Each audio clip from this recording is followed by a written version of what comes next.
Welcome to another StoryHive On Location, Victoria. We're coming to you live from House of Owl, Victoria's co-working space for creators, located on the unceded and ancestral territories of the Lekwungen-speaking peoples. Deep bow, deep respect, deep love to the original caretakers of these lands. My name is Jordan Dack, producer, poet, songwriter, and host in this deep dive into the creative process, Creative or Die conversations. I am accompanied tonight by an absolute wonderful, I'm not supposed to say legend, but to me, she's a legend. And she has the name of a legend too, Jessy Savage. Now, we're gonna get to know all about Jessy in a minute here. I've got a few questions for you right off the bat. Yeah, starting with that not being my real name. Which isn't your real name? Jessy Savage. Jessy Savage is not her real name. What? You want to hear the story? Please. Okay, I think it's actually an interesting place to start. So probably for the last 15 years, it's actually been kind of like a little bit of a shield. I'm naturally a very introverted, terrified, and shy person. No. Yes. Really? Can you believe it? I actually Me here doing cannot. this? No. You're here. I know. So this was, I don't know, maybe 15, 16 years ago or so. And I was at Sopranos karaoke bar. Remember that place? Sure. Sure. With some friends and singing karaoke. And Okay, this isn't lining up with the introvert. No, At all now. well, I wasn't drinking coffee, I'll tell you that, not at Sopranos. Yeah. Anyways, I was about to get up and sing, and I was terrified, and my friend signed me up, and he was like, grabbed a piece of paper, and he's like, your name sucks, and he didn't tell me what he put down. And when they called me up to stage as Jessy Savage, I remember like standing there and staring out at the crowd and finally feeling like relaxed and cool. And so it actually, throughout the years, kind of became something that I could step into in situations where I wasn't confident and wear it like confidence. And That's incredible. yeah, so then I eventually ended up registering my business legally to use the name Jessy Savage. Yeah. How many years ago was that? How many years ago was the karaoke night at the Sopranos? Like 15 years ago. 15 years ago. Yeah. So you feel very much Jessy Savage. Like, Yes. Yeah, I think so. Well, when it came time to building a business, it's like I had no idea what I was doing, but I had this confident kind of alter ego that was like, yeah, I can figure out anything. Yeah. Now, do you mind if I just read your bio for a second? Yeah. Because it's so impressive. Yeah, thank you. That I don't want to get anything wrong. And, typically in this podcast, we skip the resume and we just dig right into the creative process. But I'm going to switch gears here for a second. Okay.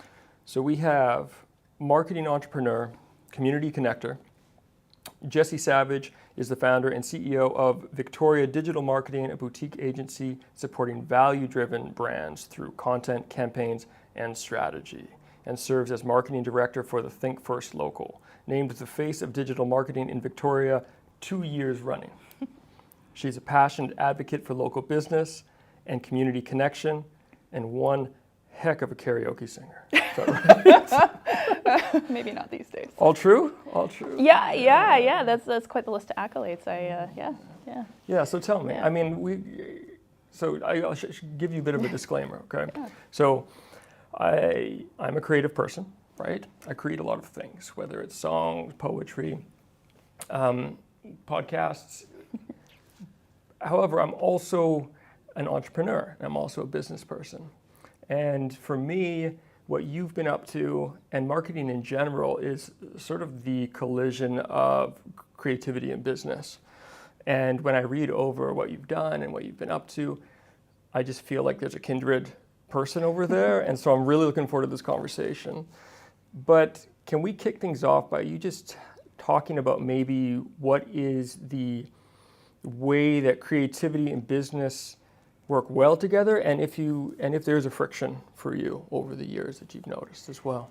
Yeah, for sure. I think that there kind of tends to be a bit of a natural friction because they are two very different areas in your brain, right? Like there is that, I never remember if it's left or right, but there's the creative half, but then there's also the analytical half. And typically people tend to lean towards one another. And I find that it's not very often that someone can kind of draw from both wells simultaneously. And I'm very lucky to have been able to do that.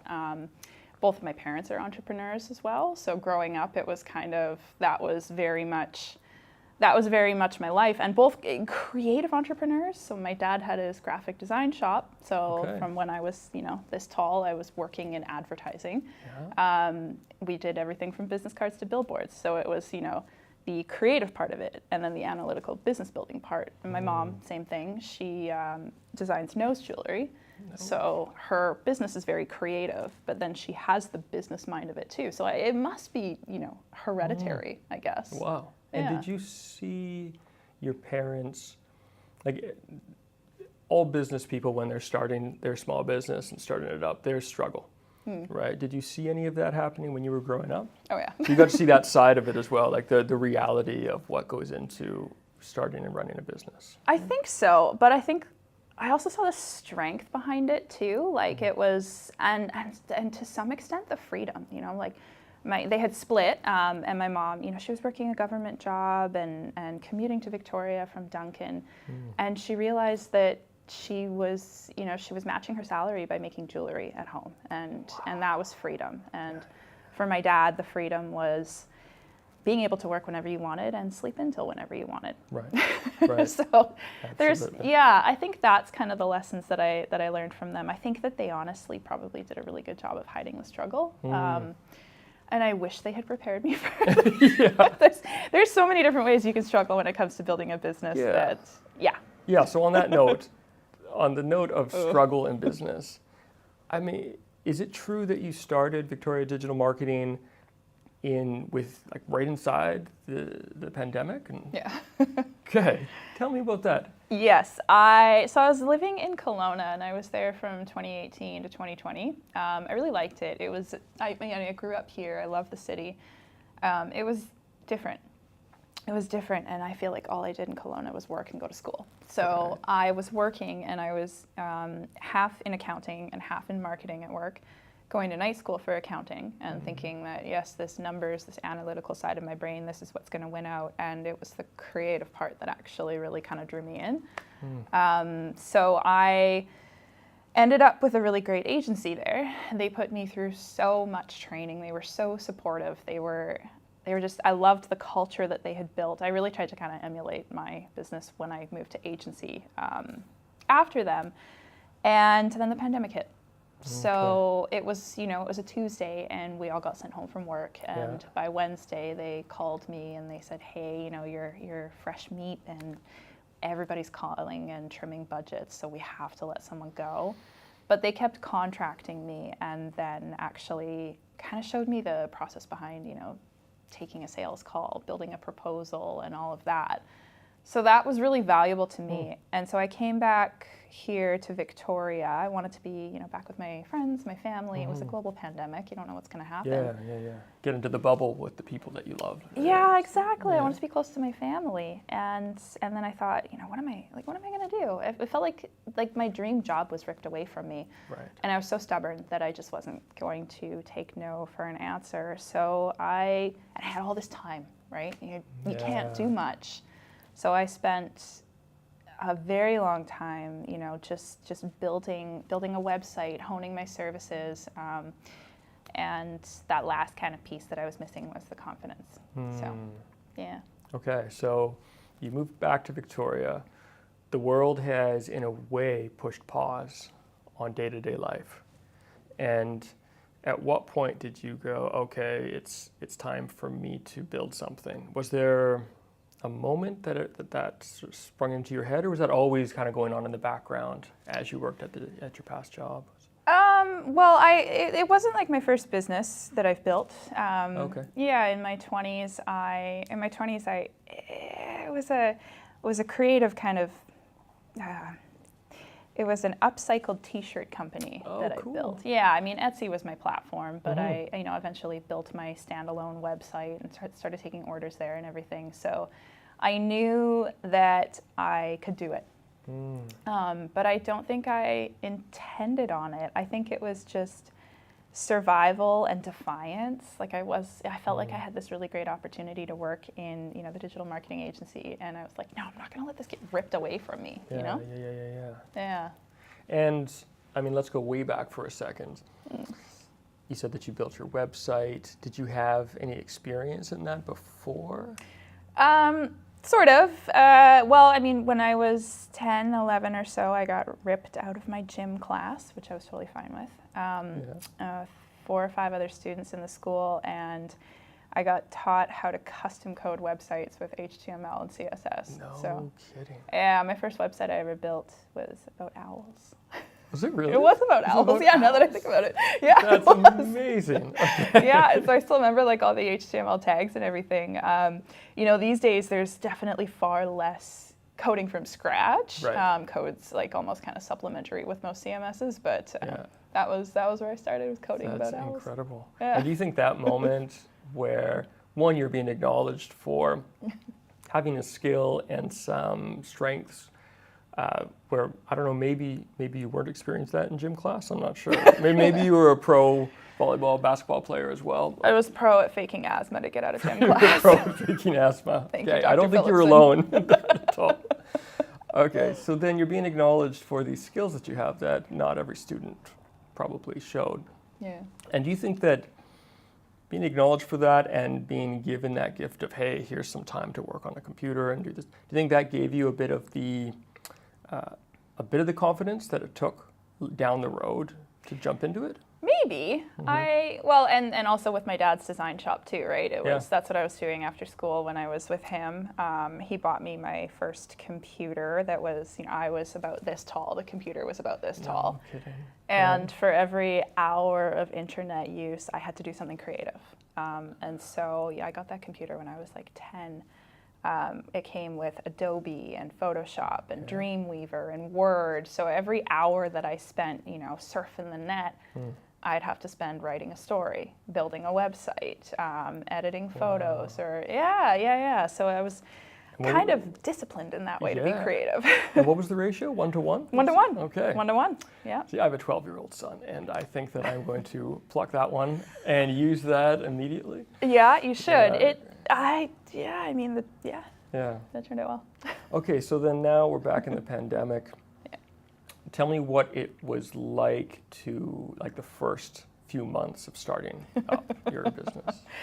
It was terrifying. I had to deal, honestly, like imposter syndrome. I'm 6 years in and I still have to deal with it every single day. Unavoidable, isn't it? But at that point, it was like, I need to eat. Right. So like you really, it was really scary. Like I feel like I spent so long working on my website, working on my services, and really kind of like identifying the kind of niche areas that I wanted to work in. But then it was like, I would get a lead and someone would say, oh yeah, I want an audit or a quote, and I would just clam up. It was really, it was really interesting to have to get over myself in that way. Right. Yeah, I was like, I know I can do the work. I just don't understand what the disconnect is here. And it was just that strange lack of confidence. But it was sink or swim, right? Yeah, but that's amazing. I mean, I think that there's so many people in this world, maybe I won't speak for all introverts, but being one myself, I can speak to it, that never get past that never can say, okay, well, I've got to pick up this phone, I've got to call this potential client, I've got to make this happen. And they just kind of work around that their whole life, and maybe not reaching the success that they would have if they would have figured out a way. So how did you figure out a way? I can't really remember. Sometimes I think that Kelowna kind of did that for me, because I was very much that way when I moved to Kelowna, right? I had a hard time answering the phone. Right. And it was something about being somewhere where like nobody knew me. And I don't know, I didn't have to, maybe the pandemic was very similar, your social script is completely thrown off. That's right. I always say during the pandemic, we did everything for the first time. You think about it, you've never, done this inside a global pandemic. Everything was really unprecedented. So I think the lack of social script really helped there. Yeah. And do you remember how, picking up that phone, chasing that client, or rather, how is it now?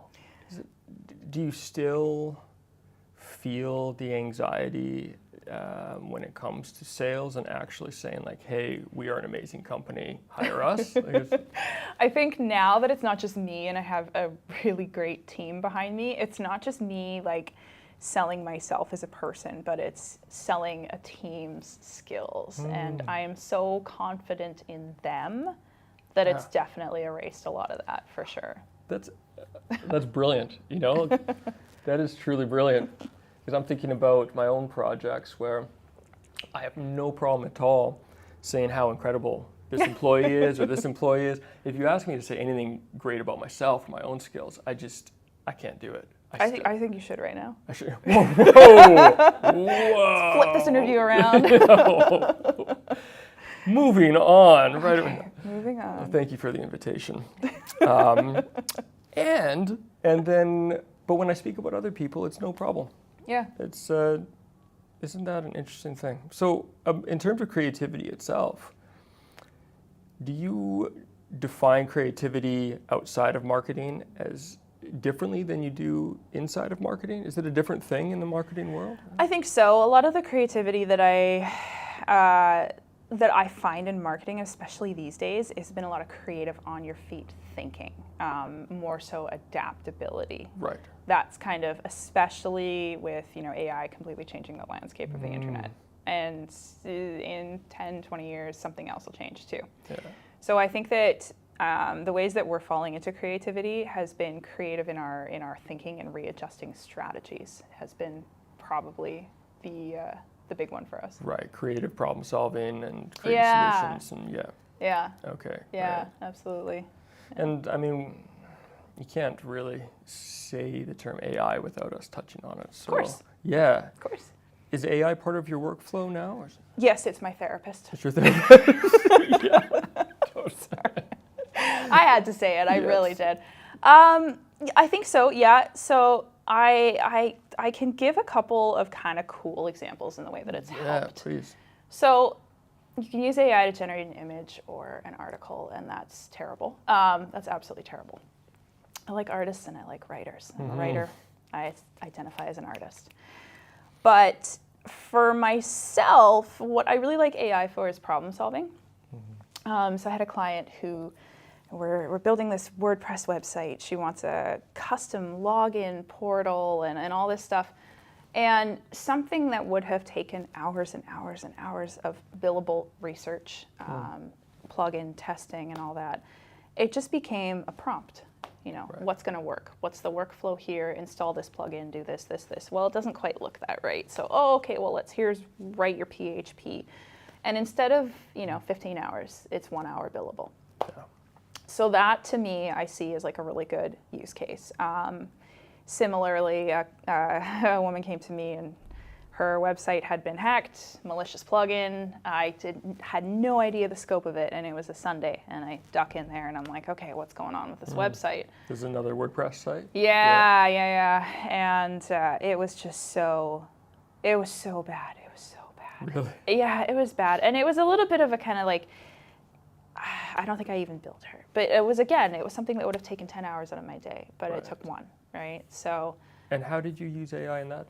That was all 100% research. That was, Like this is what's going on. Yeah, what do you think exporting it everything is? from Google Search Console. I'm like, why is there 200,000 pages? Good. What's going on here? Yeah. That's brilliant. So totally just as research, right? So that was only 1 hour out of my Sunday. Yeah. So then do you find that with each client or with each task taking less time, are you able to take on more clients? Yes. Yeah, absolutely. And it's nice for us too, because then it keeps us, at a kind of reasonable rate as far as, services and things go. But I also don't like to overwhelm because it's, your attention spread too thin. Mm-hmm. Yeah. And on that topic, attention spread too thin, like creativity, you are a creative person. Do you find that in your current manifestation of creativity, the current form of creativity, is it giving you the same juice, the same fuel that it may have in the past when you were coding and drawing and No, I'll be totally bluntly honest. Great. Yeah. Do that. Yeah, I know. No, and so I do still find ways, because like, when it was just me, it was me doing everything, right? So I was building the websites, I was doing All the the SEO. hats. Yeah, all the hats, and that burns you out. Yeah. But I'll tell you what burns you out even more is just wearing the boss, and I hate that word, just wearing the boss hat and not actually having your hands in anything. Right. So it's, for me, like, I want to be on there building a website. Yeah. I want to be there, at a photo shoot and directing. Totally. And it's imperative, because I think I would go nuts. I can't just sit there and type emails and crunch numbers and do all that all day. No. So you do find opportunities to still get out there and get your hands in it? I create them. Yeah. Good. Yeah, you create the opportunities. Yeah, absolutely. Yeah, good for you. Yeah. Yeah, that's the thing. I think that's brilliant. So what part of your current role do you find fills you up the most? Currently, I think it is mostly just like the overseeing and project management. I do also have a part-time project manager who comes in and helps me. But that's typically what has been the most of what I've been doing, which is why it's very important to kind of keep those creative areas going, right? So that's what fills your plate the most. What fills your bucket the most? What fills your heart the most? Oh, honestly, it's working with the nonprofits. I think that's, Cool.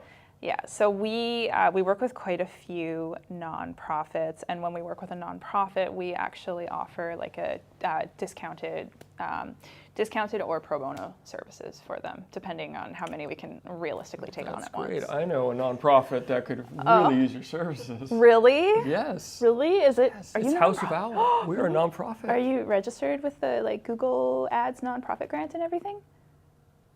You're not aware that you can get $10,000 a month for free in Google Ads? No. Thank you, Jessy. Jessy Savage, ladies and gentlemen. Jessy Savage.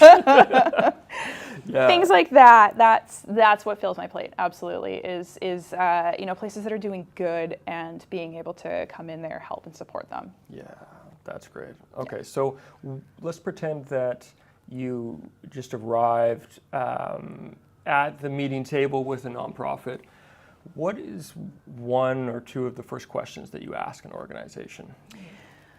Oh, I mean, kind of ultimately what their goals are, what they've been doing for marketing up until that point.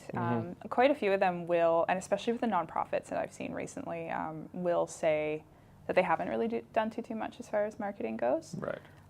And whether or not they're hiring a fundraising coordinator. That's been, every nonprofit in the city right now has that open role. It is. Right. Yeah. Absolutely. I mean, it's all there's so many hats, and like you just said, usually it's one or two or three people wearing all of them stretched thin, and they're like, one day we will market, one day.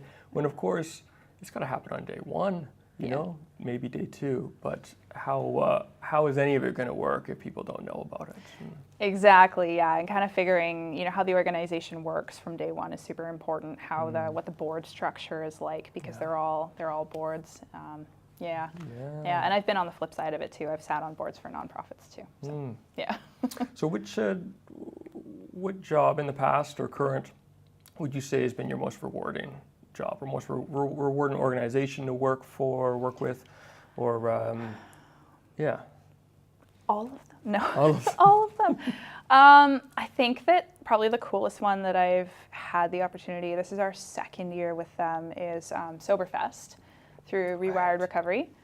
It's they contacted me probably 2-3 months out from the festival last year, and it was, I think, year 5, and he had never done any sort of marketing. Right. And I was amazed at what Mike was able to do with this festival on his own. Like, talk about wearing all the hats. Yeah. There are lots of people that are involved with organizing Soberfest, but that guy has done so good for the recovery community. I think in 5 years, he sent over 100 people to treatment beds. So Soberfest, it's not just a music festival.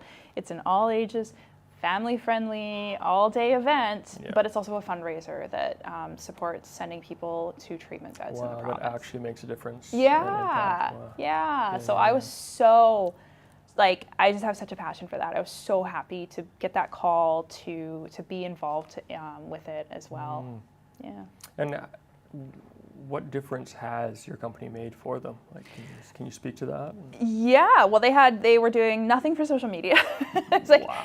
yeah, I think when he called last year, they were a couple months out, and he had sold 200 tickets, and was definitely kind of sweating a little bit. And so, it's last year we were able to get the ticket sales to the point where it was like not profitable. It's not the right word, but able to send people, right? Yeah. And so this year, we started, 8 months prior, and we've been working with, we just actually got our ads out on The Zone and Virgin Radio, right? Oh, very cool.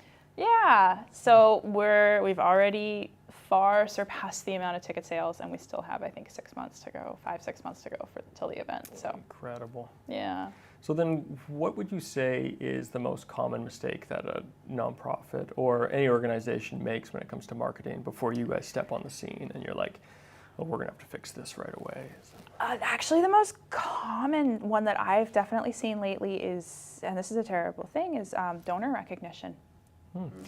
Yeah, and I had an interesting conversation with guys who run Lamppost, and that was something that we had talked about was ways that nonprofits can support their donors as well. Because if it's a logo on a poster, it's like, it's nice, right? But I like the idea, and especially content.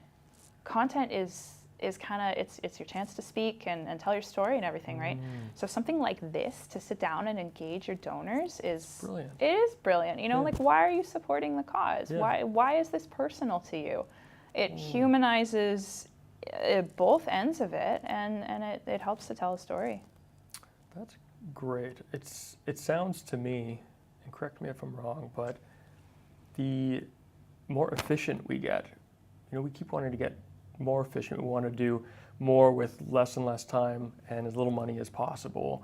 And we end up just sending out template emails and, just make everything quick. But is the most effective marketing still the organic marketing? I think so, yeah, absolutely. Yeah, personalized, and just, I don't know, people to people, right? Yeah. And it's effective enough that it justifies the extra time that it takes to put into it, hey? Yeah, absolutely. I mean, even with like our own internal marketing, for VDM, like, we don't do any cold outreach. We don't do any lead, those like companies that you can hire. I don't know. I've never done that. I'd rather go and sit down and talk with someone, I think that's yeah. Wow. The personalized experience is a lot better. Yeah. Okay.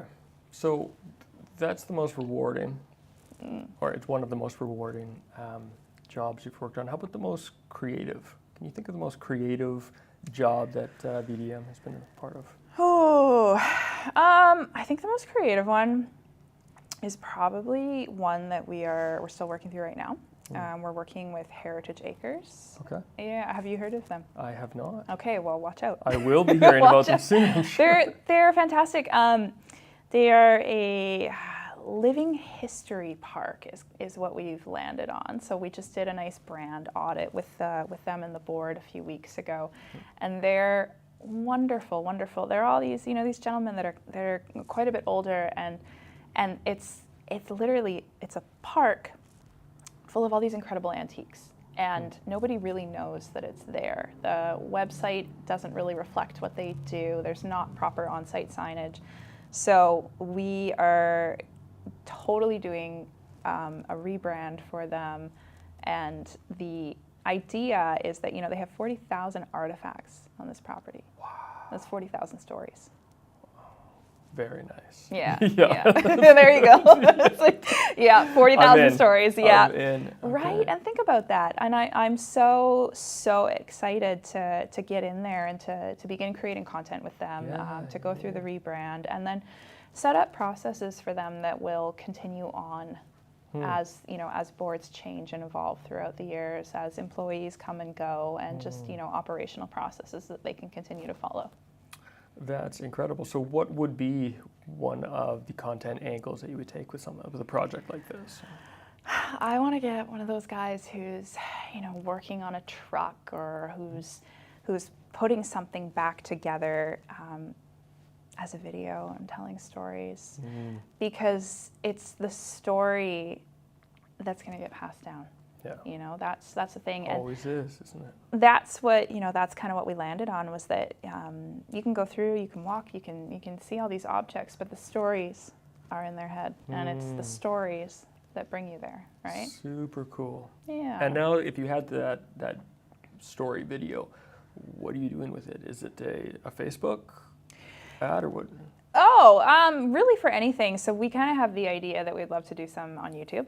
I think YouTube would be great for kind of longer ones, like 30 minutes. But I also want, we'll be building out a few months of social content for them as well. So we'll be doing Instagram Reels, I think is what we're going with. And then as a byproduct, of course, posting to Facebook as well. But trying to target the people that are, my age. That I was gonna say, like, maybe it's not a TikTok play. Maybe, no, I don't. I think the TikTok generation's a little different. Snapchat, no. Okay.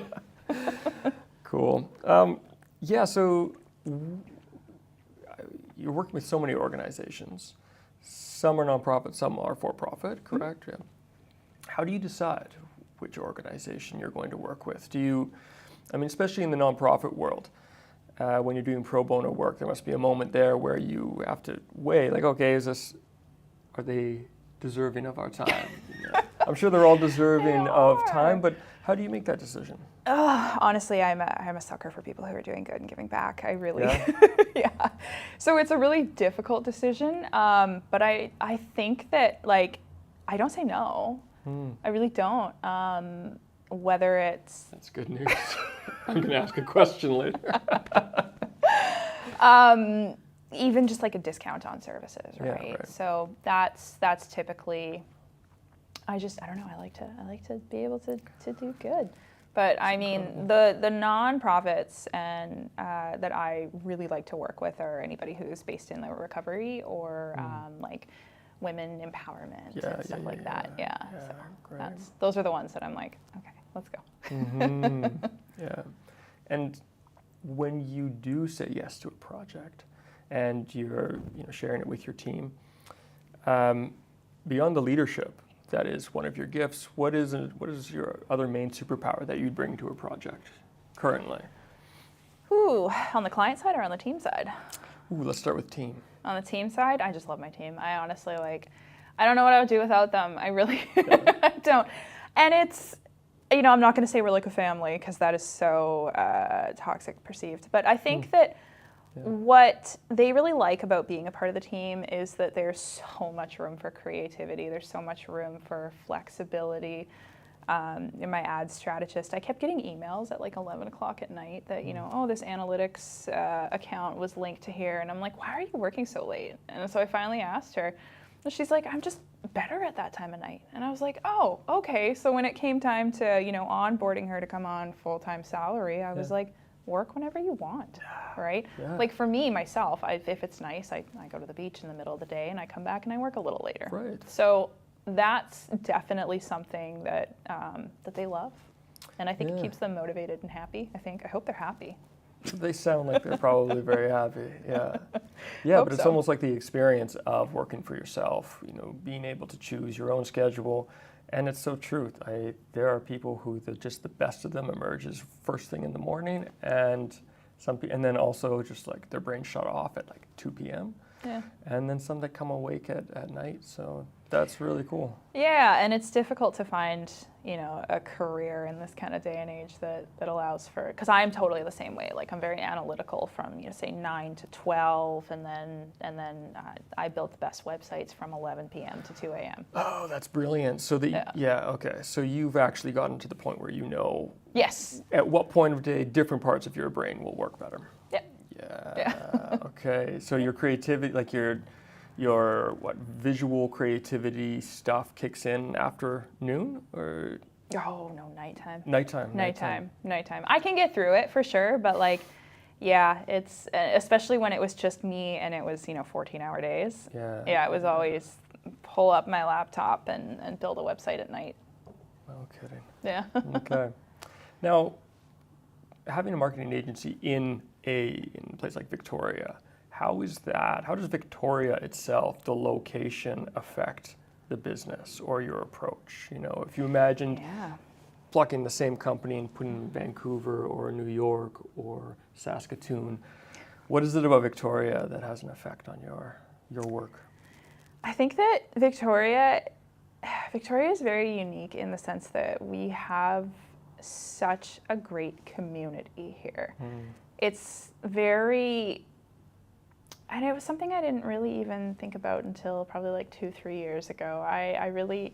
I'd never really been a networker because I don't like the term networking. Like, I like connecting, you know, I don't like networking, sounds like phony. And so I didn't go to any networking events. And then when I started actually making friends with people, and I was like, oh, it's really cool to see the way that people support each other in the community, the way that businesses support each other in the community, the way that businesses support nonprofits, and the way that nonprofits support the community.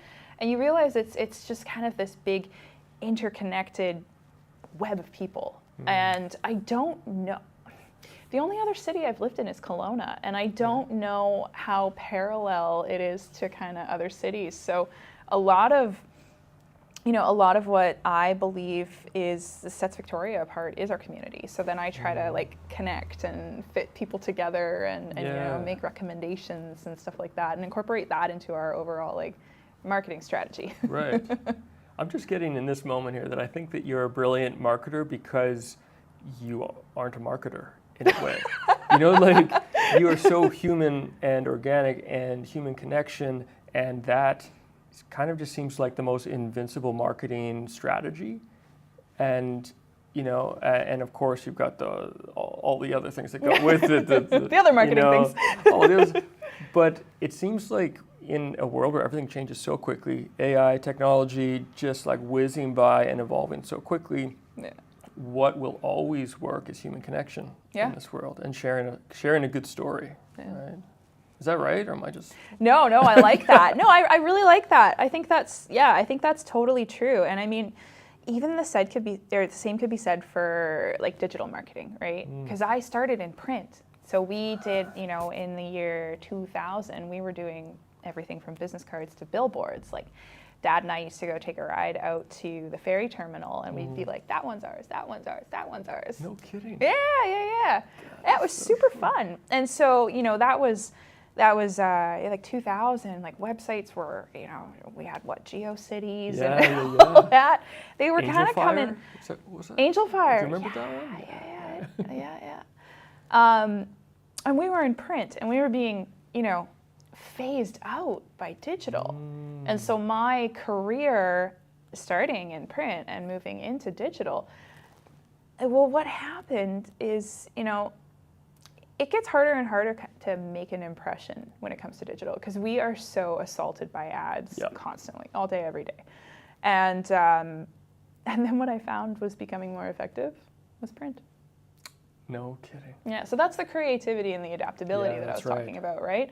I mean, yes, run a good ad for sure, but at a certain point, like the human mind starts getting this kind of like ad fatigue. You know, you go to a website, you see the leaders and all that, and you're like, you almost don't register them unless they're really, really good, right? Absolutely.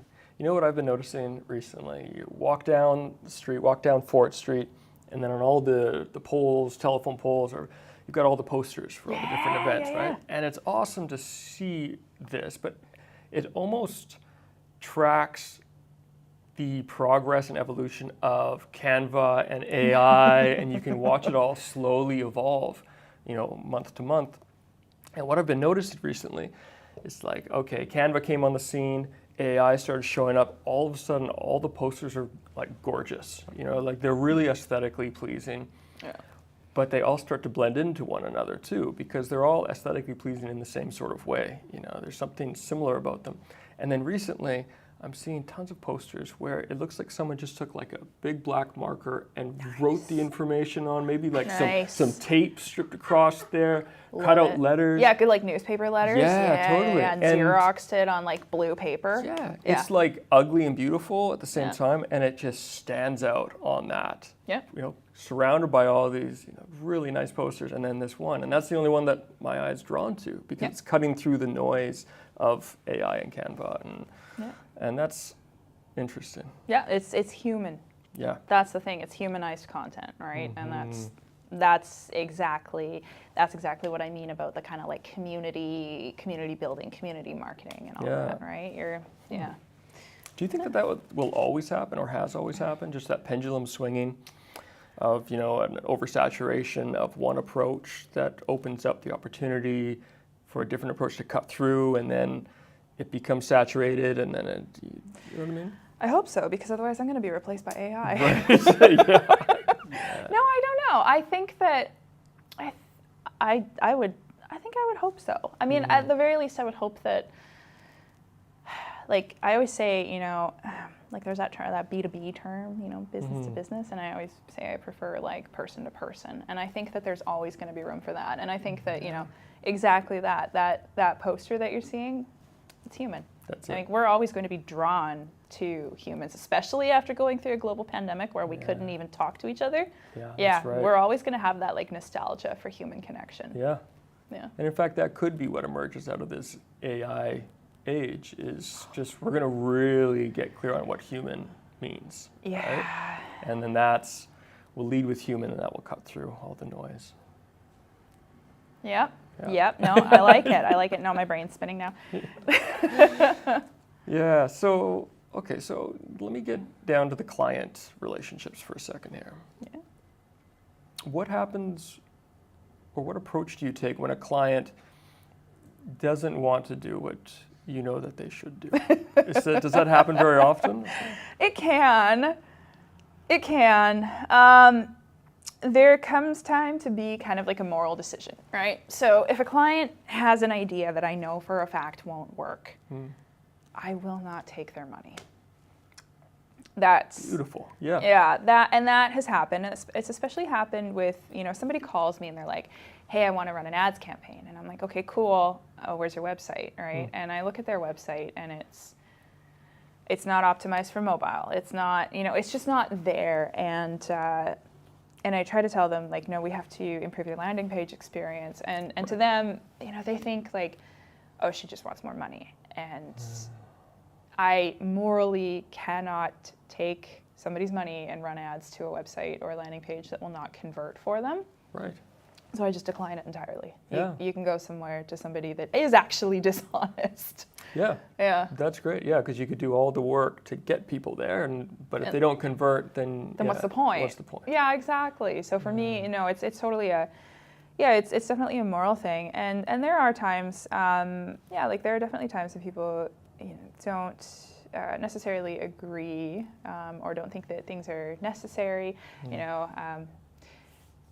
I just, again, it's a moral thing. I'm like, if it's not going to work, I'm not going to engage in this. And I guess that makes me, I don't know, hopefully that's a good thing. I'm pretty sure it is. Okay. Yeah, pretty sure it is. Okay. And I mean, on one hand, it's morally sound, but then on the other hand, it's just good business too, right? Yeah. I mean, you don't want to put your business name on something that doesn't work either. You want to be known as the effective marketing company too. Yeah, exactly. Like I don't know. I like being able to sleep at night. Yeah, that's really important to totally. Me. Yeah, for sure. So that's just, I don't know. That's how I run my business. Yeah. And have there ever been organizations or companies that you've seen, and instead of them approaching you and saying, hey, we want you to do this work, you see them and you're like, oh, I know I can do amazing things for this company, and you go after them? No. No. Never. No. They're actually, no. And it's funny, I've never thought that way. And then I actually, our web designer, he's freelance, right? And he sent me a message on Slack today, and he's like, oh, I was at this place the other night, and I took a look at their website, and he said it was terrible. So he sent me the dev site for something he's working on just for them. And he's like, I'm just going to approach them with it. And I was like, this is incredible. Like, why don't I think to do this? I don't know. That's great. We're like 100% inbound is our and leads is, I don't know why that feels like a dirty word, but I know. Our inquiries, our potential partners, they all kind of come to us. So Yeah. Well, that must be a nice. I mean, that can't be where it started. No, You know? no. It started with me sending out cold DMs on Instagram being like, can I audit your website? Yeah. But actually, I am very proud to say that the very first person that said yes to that is a client. She's like a friend, right? And that was 6 years ago, and she's still with me today. Wow. And I have never raised her rates. Yes. That's a good friend, right? I know. Yeah. Oh, she's wonderful. That's part of the sleep at night strategy. Yeah, it is. It really is. Yeah. She had a massage clinic during the pandemic. Like, imagine that. Oh. Yeah. That's tough. Yeah. And does she still have a massage clinic now? Yes, she does. Yeah, she does. And her team Well is 3 times the size. And yeah. Get out. Yeah. Some good marketing going on there. I know. Good marketing and a really good, relationship and friendship all these years later. Yeah. And do you find that you build good relationships with the companies you work with? Yeah. It's funny because there are some times, you only talk once a month when it's reporting time. And then there's other times. I feel like it depends at what stage somebody's at in their business. The people that are starting their business, we have worked with some incredible people that, they come and they're like, I need a website, but they don't know all the options. They don't know. So I walk them through, kind of like what your industry is. Here's what your website options are going to be. Here's what sets us apart. We are a little bit unique in that we don't do things like upsell hosting. We get it all connected directly to their payment info. Okay. So again, sleeping at night, right? But you get the phone calls kind of afterwards where it's like, they're building their first business and they don't know, well, where do I go to hire people? Where do I go to do this? And I like that. I like that part of it too, because it becomes a supportive system at that point. So those people, I tend to have a bit more of a closer relationship. That's amazing. So you're there for them to answer those sorts of questions as well? Oh yeah. Okay. Yeah, for sure. Like talk it through and yeah. Yeah. That's okay. So you're there for the small business consultation really as well. Yeah. Right? Well, I mean, I built this with no idea what I was doing. Right. So Yeah. And now I got all the advice in the world, Share right? the knowledge. Yeah. That's very cool. Yeah. Okay, so then what is, on the other end, what's the hardest part of running a creative business like this? Oh, the imposter syndrome. Yeah. Like I said, it's, 6 years in and I don't think it's going to go away. But I have a friend that says that, he said something about imposter syndrome being actually good for you. And he said, I can't remember what exactly it was, but yeah, like imposter syndrome is actually kind of healthy. And I do think so, because then it always kind of gives you something to work past. But I mean, I always say that like the first thing I have to do in the morning is wake up and get over myself. Right. I do, step one. Right? Like Get stand there in the yourself. mirror and I'm like, no, it's okay. You're going to do great today. Totally. Yeah.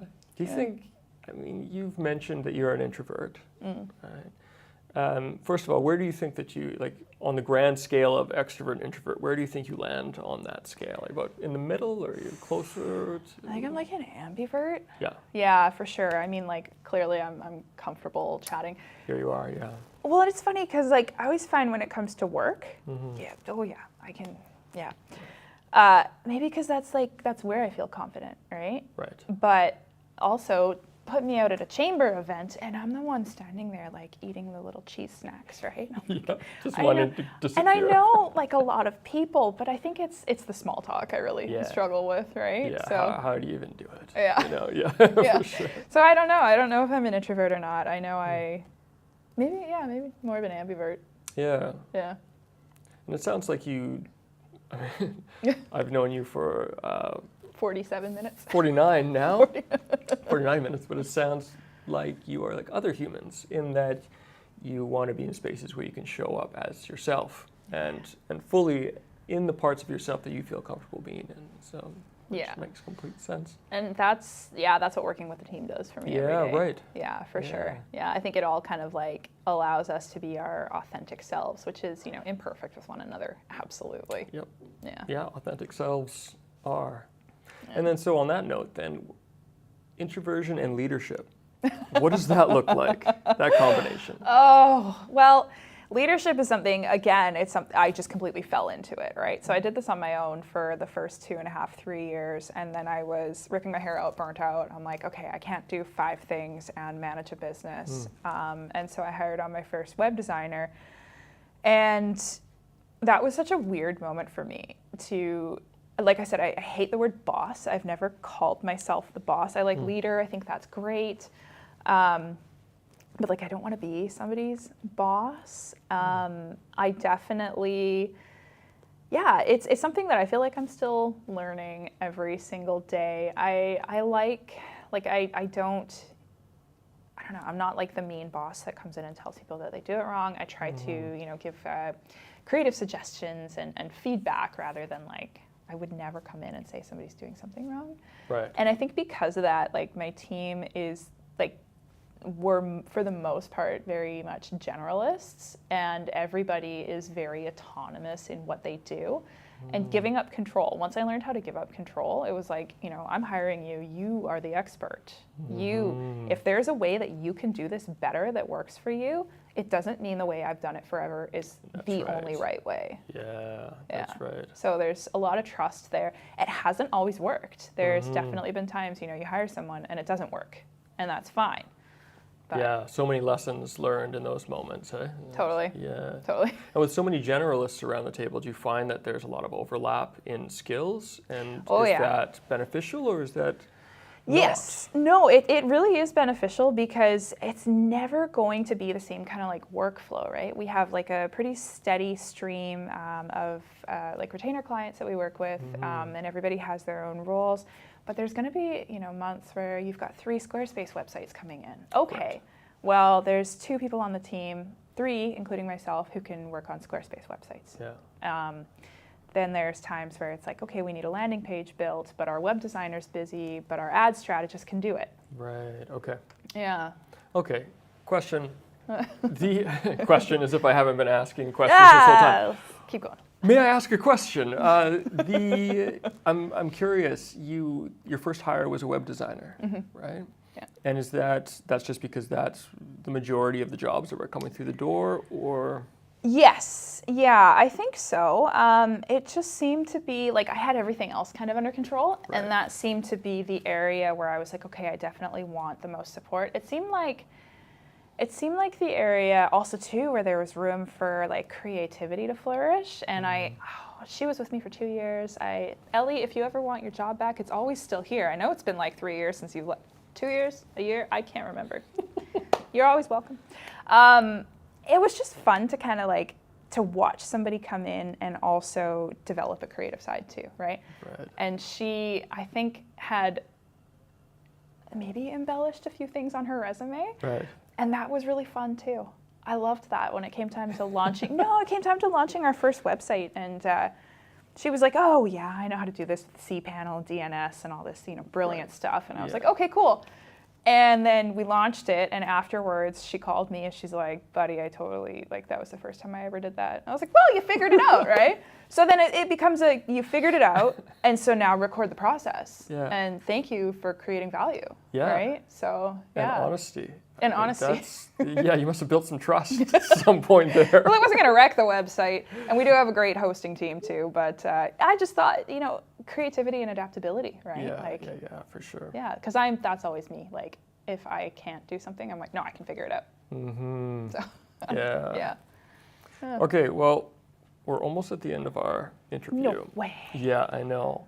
However, I would love to do something. In these talks, we try to end the conversation with some sort of process or some way so that people who watch the video can actually see your creative process in action. Now, how could we possibly do this with Jessy Savage in this conversation? Well, I have one idea, if you're game.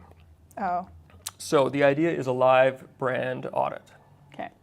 And what I would ask you to do is pick a local Victoria business or band and in real time walk through what you'd change about their social presence, their messaging, their story. Are you up for the task? No. Moving on. No. No, I will give you an anti-answer to that. Ooh, let's go. Because I'm such a positive person. Rather than rather than like critiquing what people are doing wrong. Okay.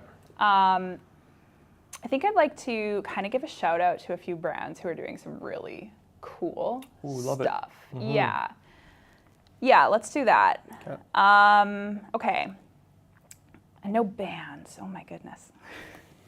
I love the Victoria music scene.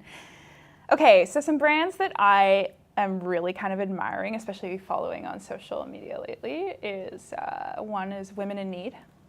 It's actually my lovely friend Jasmine runs their social media content, cool. and she has just been amazing at like creating this really engaging social content, you know, like walking through the racks of clothing, and it's going to give me a shopping problem for sure. But a shopping problem that supports women in need in our community. So it's not really a problem. So anyway, Jasmine, you're doing great. I'm going to say another one is Luster of Pearl. I don't know if you've heard of Luster of Pearl. No. Luster of Pearl is a multi-beauty service salon in Langford. And what Sophia has done is actually solved this incredible problem where you can now go and get your hair done and you can get your nails done at the same time. Like, I'm serious. Like you'll be in the chair, brilliant. You'll be getting your hair cut and getting your nails done at the same time. It's an amazing. Why has this not been a thing before? So those two I Very cool. really love. And then Lamppost Social. I'm sure you know Lamppost Social. Yeah, absolutely. I am just so in awe of what those guys have done. And it's really interesting to me because every time I, sit down and have a conversation with one of them, I walk away really inspired and kind of feeling like I'm in my 20s and like in the Victoria scene again. Yes. As far as like events and community and everything goes. Yeah. I love what they're bringing, the energy. I can't agree more. Those Lamppost guys, they, when I first heard about Lamppost, I was like, okay, another event listing website. Like, don't we have a few of those? And then I started to look, and I noticed that all the event listing websites that are out there right now, they're really just full of ads, and it's hard to even look at them. And then I went to Lamppost and then talked to those guys, and there was just a completely different energy about it. Yeah. And I wanted to be a part of whatever was going on, and I felt like I was in my 20s again.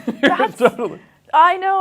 I can sit down for like an hour and a half and just like have this conversation, and I walk away and I'm like, I feel young, I feel vibrant, and I feel hopeful. I think that's like the Lamppost brand for me is like hope for the future in the city, right? Yeah. I love that. Okay, great. So then I only have a couple more questions for you. Okay. One is the future.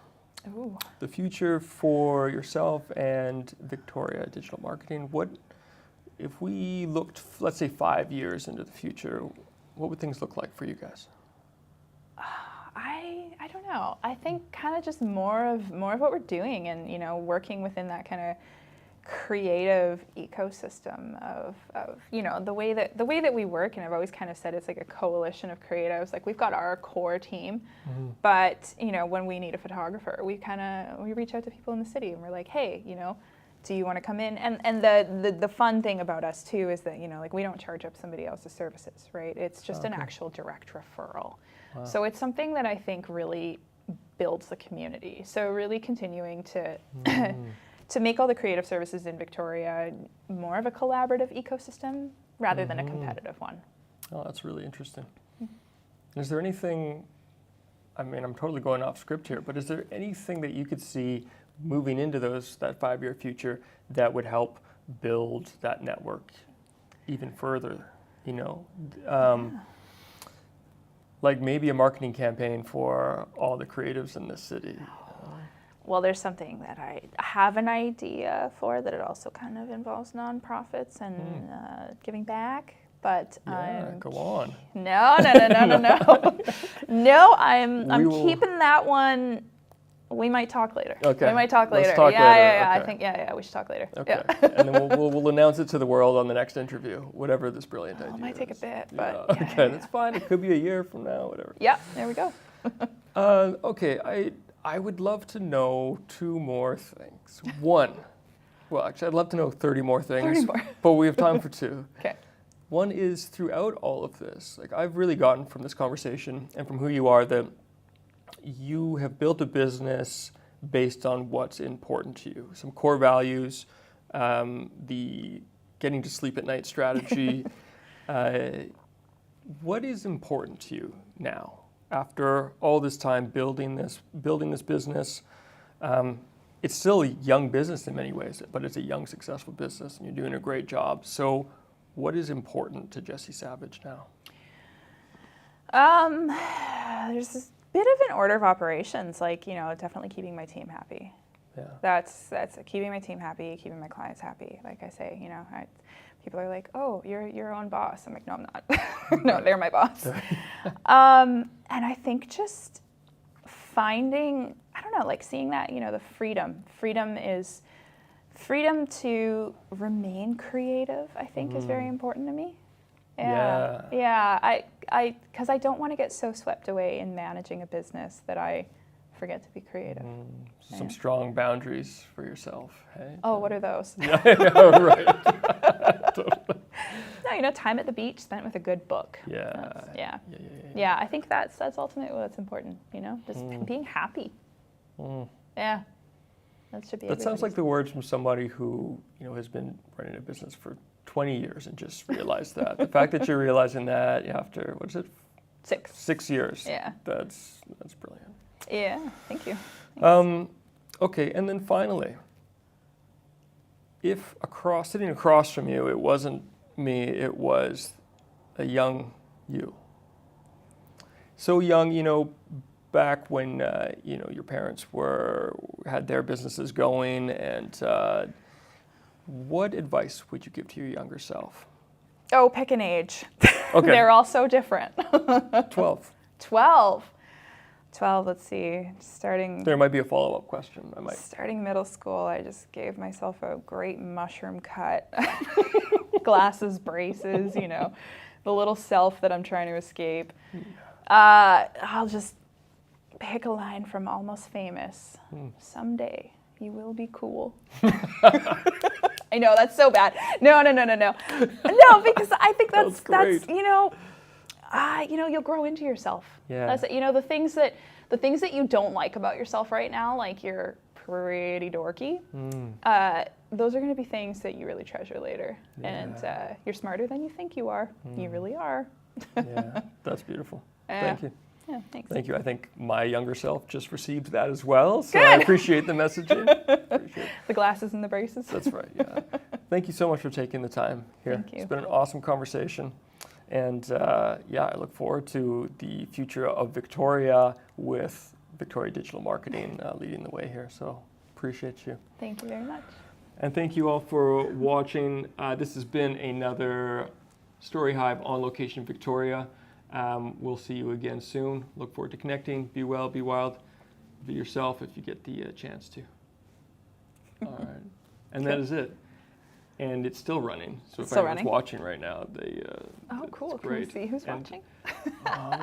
Nope, we can't. But this is where the one-man crew here comes over and stops the. I need to hire somebody just to turn it off. Let's see here. Recording's been saved.